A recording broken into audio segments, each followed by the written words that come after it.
तुम्ही ना मोबाईल मध्येच बोट घालत बसा बर का. दिवसभर मी काय आवडलं त्याचं काही घेण देत नाही तुम्हाला. नुसतं मोबाईल पाहिजे तुम्हाला, दुसरं काही नको.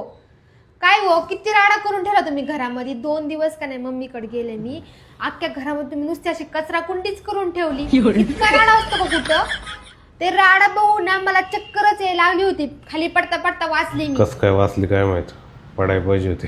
काय इतका राडा असतो कुठं. ते सोप्यामध्ये ना सोप्यावरती सगळे कवर इकडे तिकडे पडलेले. ते किचन मधले सगळे भांडे सगळे इथं हॉलमध्ये कोण आणत असतं का. ते चमचा येत येतं माझ्या पायाखाली लागला. घुसता घुसता वाचला पायात माझ्या. इतकं आत्ती कुठं एवढं. किचन मध्ये गेल्या तर बघते तर सगळे ते भांड्याचा पाळा त्या बेसिंग मध्ये पडलाय. खरकटे भांडे, वास सुटला त्या भांड्याचा वास. किचन कट्ट्यावर सगळा थर साचलाय. एवढं असतं कुठं आत्ती. आणि कपड्याचं तर बोलूच नका. कपडा तुम्ही कपड्याची एक घडी व्यवस्थित ठेवली नाही. सगळे विस्कळून दिले कपडे. धुतलेले त्यात, न धुतलेले कपडे त्याच्यातच. बाथरूम मध्ये गेले सगळा वास येतोय बाथरूम मध्ये. बाथरूम मध्ये तुम्हाला असं पोट भरून पाणी नाही टाकता येत का.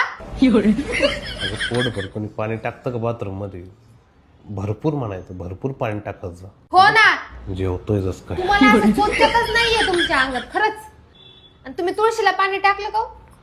अरे तुळशीला पाणी टाकणार होतो हो ना, तुम्ही आंघोळच केली नसाल 2 दिवस. कुठलं तुळशीला पाणी टाकता तुम्ही. त्या अंथरुणावरूनच समजलं. आणि त्या अंथरुणाच्या घड्या सुद्धा नाही घातल्या तुम्ही.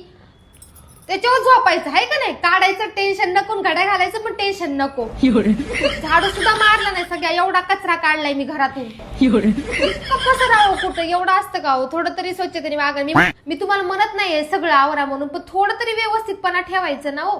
तुम्हाला असं वाटलं असेल आहे का नाही, धुणं भांडेवाली बाई येईल आणि सगळं करून जाईल, सगळा पसारा बिसारा सगळं आवरून जाईल, असं वाटलं ना तुम्हाला.